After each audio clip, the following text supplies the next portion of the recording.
धन्यवाद. जय Hind.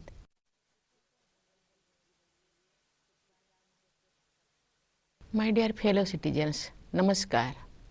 My heartiest greetings in advance to all Indians living in the country and abroad on the eve of the 76th Independence Day. I am delighted to address you on this momentous occasion.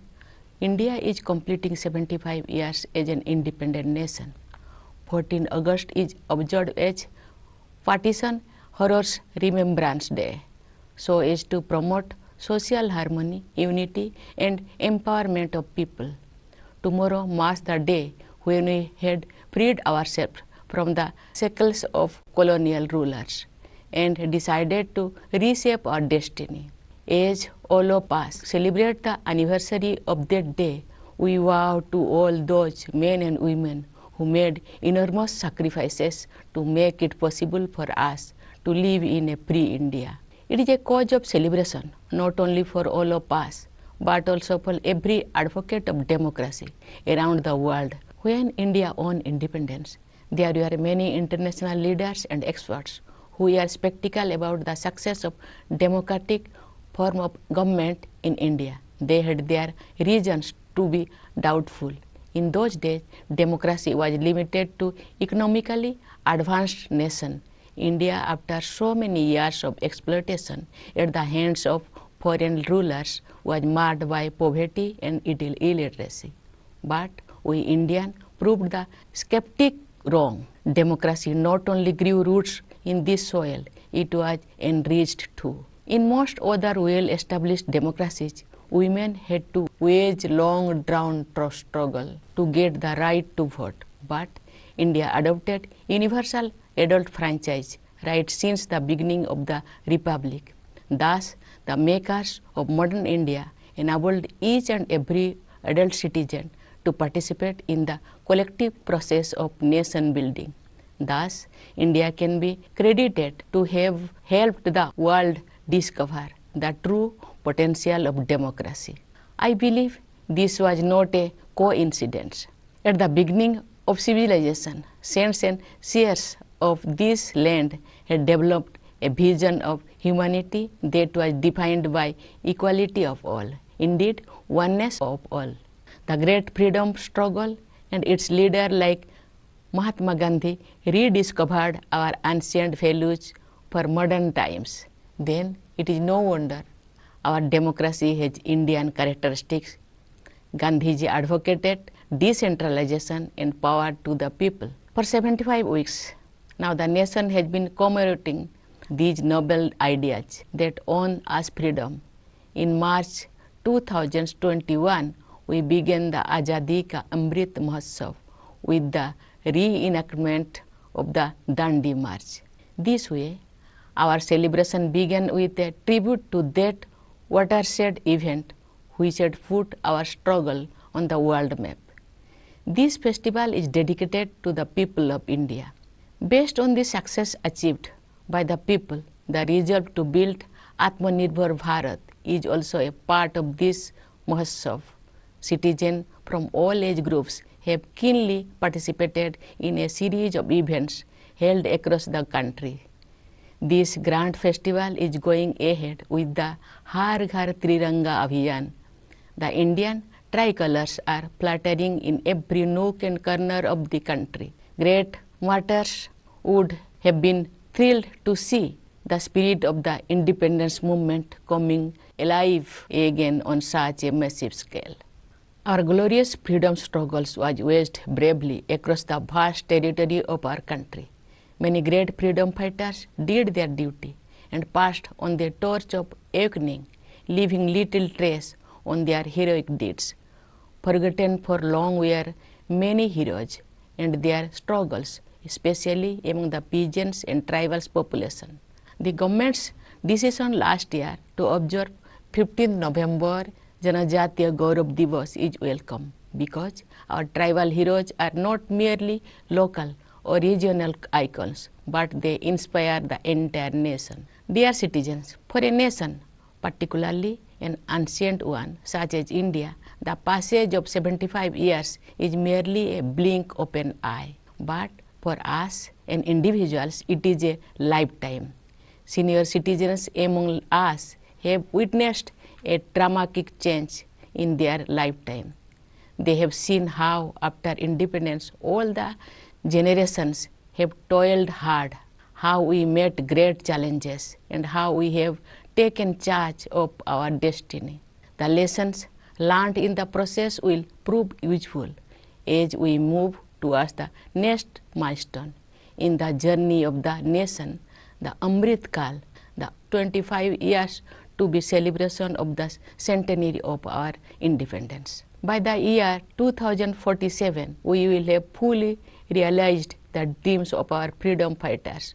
We will have given a concrete shape to the vision of those who, led by Baba Saheb Bhimrao Ambedkar, drafted the Constitution. We all already on course to build an Atmanirbhar Bharat, an India that would have realized its true potential. The world has seen a new India rising in recent years, more so after the outbreak of COVID-19. Our response to the pandemic has been appreciated everywhere. We launched the biggest vaccination drive in human history with vaccines manufactured in the country itself. Last month, we crossed the 200 crore mark in cumulative vaccine coverage in combating the pandemic. Our achievements have been better than those of many developed countries. For this feat, we are grateful to our scientists, doctors, nurses, paramedics, and the staff associated with vaccination. The pandemic has uprooted lives and also economies in the entire world. When the world has been battling the economic consequences of the great crisis, India got its act together and is now moving forward. India is among the fastest growing major economies in the world. India's startup ecosystem ranks high in the world. The success of startups in our country, especially the growing number of unicorns, is a shining example of our industrial progress. The government and policymakers deserve credit for beating the global trend and helping the economy flourish. During the last few years, unprecedented progress has been made in the development of physical and digital infrastructure. Through the Parliamentary Gati Shakti Yojana, all the modes of connectivity based on water, land, air, etc. are being integrated in the whole country to enable seamless transportation across the country. For the vibrancy of growth visible in our country, credit must also be given to workers and farmers whose hard work has made it possible, and entrepreneurs whose business acumen has created wealth. What is all the more heartening is that the growth is becoming more inclusive and regional disparities too are reducing. But this is only the beginning. A series of economic reforms and policy initiatives have been preparing the ground for a long term. Digital India, for example, is creating the bedrock of a knowledge economy. The national education policy is aimed at preparing the future generation for the next stage of industrial revolution while also reconnecting it with our heritage. Economic success is leading to an ease in living too. Economic reform are rightly accompanied by innovative welfare initiatives. A home of one's own is no longer a dream for the poor, but a reality for more and more people, thanks to the Pradhan Mantri Awas Yojana. Similarly, under the Jal Jeevan Mission, tap water connection is being provided to every household since the launch of the Har Ghar Jal scheme. The aim of these and many other similar efforts is to provide basic amenities to all, particularly the poor. The key word for India today is compassion for the downtrodden, for the needy, and for those on the margins. Some of our national values have been incorporated in our Constitution as the fundamental duties of the citizens. I appeal to every citizen to know about their fundamental duties and follow them in letter and spirit so that our nation reaches new heights. Dear citizens, at the core of the transformation we have been witnessing in healthcare, education, economy, as well as a number of related areas is the stress on good governance. When work is done with the spirit of nation first, it is bound to reflect in every decision and every sector. This is also reflected in India's standing in the world. India's newfound confidence stems from the spirit of its youth, its farmers, and above all, its women. Gender inequalities are reducing, and women are moving ahead, breaking many glass ceilings. Their increasing participation in social and political processes will prove decisive. At the grassroots level, we have more than 14 lakh elected women representatives in Panchayat Raj institutions. Our daughters are the biggest hope for the nation.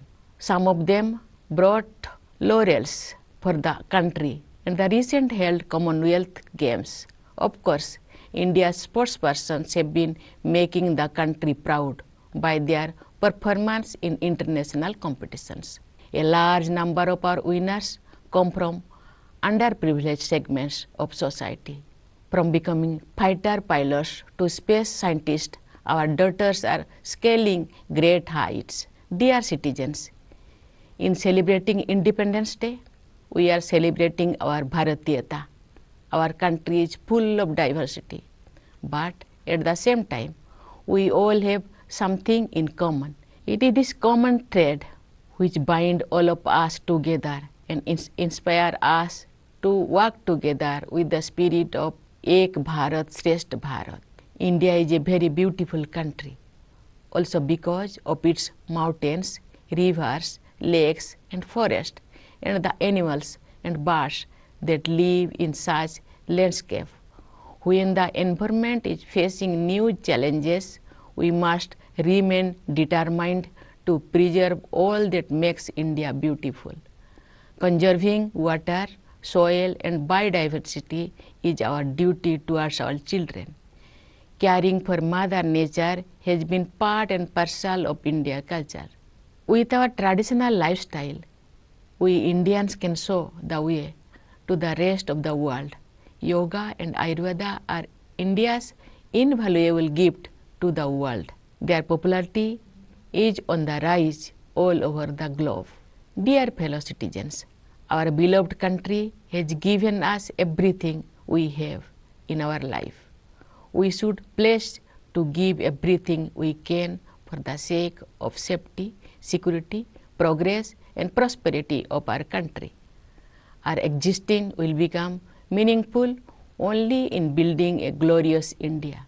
The great nationalist poet Kubhempu, who enriched Indian literature through Kannada language, had written, Nannu Odive, Ninnu Odive, Nomma Edu Vegada Mele, Muddubudu, Nava Bharate de Lille, which means, I will pass, so will you, but on our bones will arise the great tale of a new India.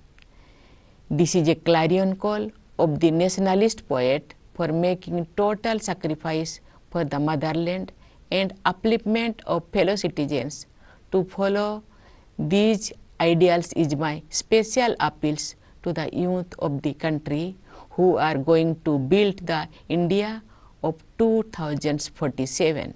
Before I conclude, I would like to extend Independence Day greetings to the armed forces, to the members of Indian missions abroad, and to the Indian diaspora who continue to make their motherland proud.